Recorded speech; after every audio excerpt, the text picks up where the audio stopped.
Like I said, there were so many questions this month, I think we broke the record. But here are the final two. And the first question is, Kati, in general speaking, how can therapists become more culturally competent when dealing with clients of a different ethnic or cultural background, where their understanding of their clients' life experiences that may be different from theirs and not patronizing to them?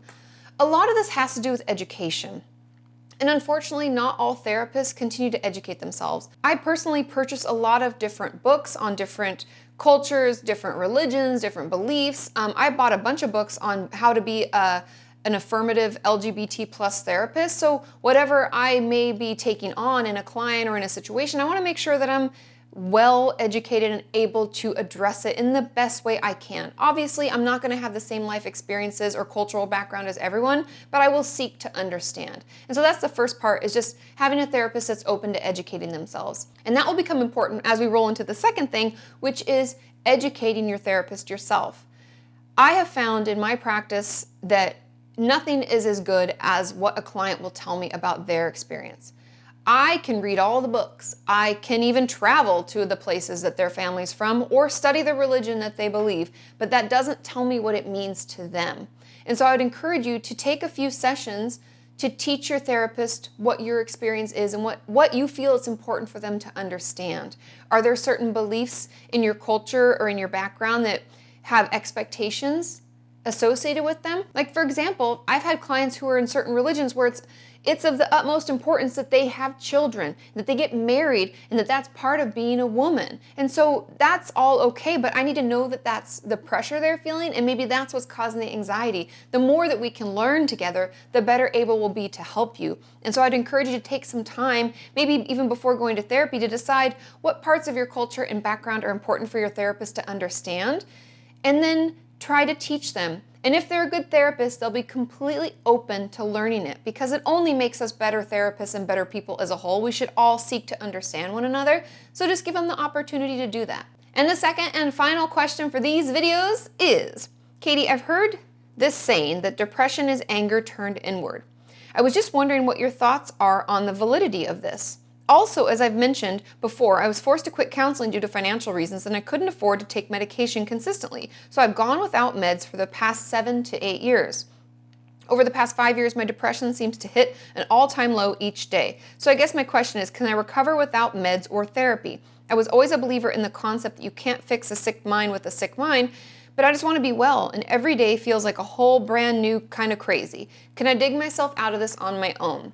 So let's start off with the first part of her question, and that is the validity of the saying that depression is anger turned inward. And I don't really know if I completely agree, but I know that it can feel that way for a lot of people, because we can feel really irritable and we don't have any way to properly express what's going on, and so we keep it inside and it festers, and it can turn into depression or anxiety or any number of mental health issues. But I don't believe depression as itself is just that. For many of my clients, depression is just like a thick fog where we don't enjoy things, we're sad, they don't feel angry at all. And so I don't think that it applies to everyone, but I think it applies to some people. And so if that resonates with you, if you feel like you're an anger-in person, like you don't know how to properly express it or properly confront someone or talk to someone when you need to, then maybe that is what it is for you. But everybody's different, and a lot of my clients just report depression feeling just like sad and disappointing and just tired. And none of it has anything to do with them feeling angry. They're mostly just sad. And the last portion of her question, she says, can you recover without meds or therapy? And the short answer is yes, we can, but it is really fucking hard.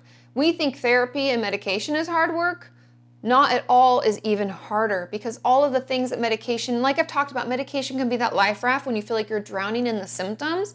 So if we're drowning in the symptoms, we're not going to be able to do any behavioral techniques on our own. We're not going to feel motivated to follow up on that workbook or to call that friend or to do any of the self-care that we're going to try to do.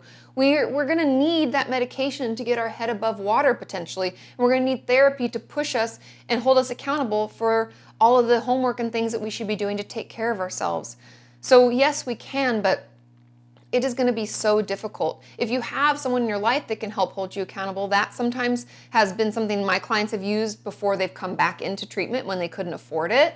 you've got to find something that works for you, but I would encourage you to try to find a way to get that covered. Try to find, some assistance or some new insurance or something to help you pay for the treatment that you so desperately need and deserve. I hope you guys found all these answers helpful. Like I said, there were so many questions. I think we broke some records, but you make what I do possible. I'm so happy and pleased and excited to make these videos for you because you're the reason my channel exists. So thank you for being here. Thank you for everything that you do, and I will see you next month. Bye.